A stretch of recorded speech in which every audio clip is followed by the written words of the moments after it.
હાલો guys, આપણે આવ્યા છે આ જંગલ વિસ્તારમાં અને એક એવા વ્યક્તિ છે કે હું તમને આજ મળાવું એની હારે, જે મારો મિત્ર છે, પરમ મિત્ર દિવ્યેશભાઈ મારું. તો આ છે દિવ્યેશભાઈ. જોઈ લો દિવ્યેશભાઈ, આ તમે શું કરી રહ્યા? મહાદેવ હર મિત્રો, આજે આપણે જંગલમાં આવ્યા છીએ તો અહીંયા એક પ્રાગવડનું ઝાડ ઉગ્યું છે. તો આપણે થોડીક બને એટલી પ્રકૃતિને હેલ્પ કરીએ, એની આજુબાજુ કાંટા લગાવી દઈએ તો બીજા જાનવર, જંગલી જનાવર એને ખાય નહીં અને એક ઝાડ ઉછરી જાય. અને બીજું હું તમને કહું, દિવ્યેશભાઈ શું શું કરે છે એ.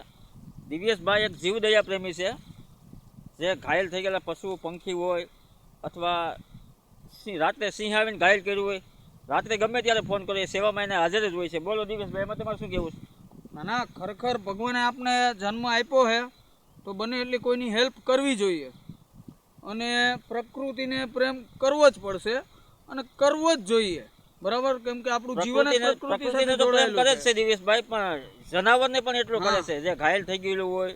અમારે અહીંયા ગીરમાં સિંહનું પ્રમાણ વધુ છે. કે કોઈ ગાયને સિંહે દાઢી દીધી હોય, અમારી લેંગ્વેજમાં ઘાયલ કરી હોય, તો ડૉક્ટર બોલાવવાના. અત્યારે સરકારશ્રી તરફથી 1962 નંબર ઉપર કોલ લગાવી અને ગાડી પણ ફ્રીમાં આવે છે, એમ્બ્યુલન્સ, ને બહુ સારી રીતે સેવા એ લોકો પણ આપે છે.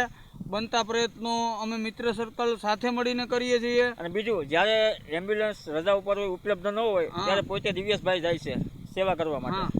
થોડું ઘણું ફાવે આપને, ડૉક્ટર લોકોએ ની સાથે રહીને શીખ્યા છીએ તો મદદરૂપી થાય છે બધું. બાકી કોઈ પક્ષી છે, કોઈ પણ જનાવર હોય, જીવ માત્ર, બરોબર ને, દયાને પાત્ર, આપણે એટલું તો કરી શકીએ ને. કોઈને આપણે દઈ ન શકીએ તો કાંઈ નહીં, હેલ્પ કરી શકીએ તો ઘણું છે એમ.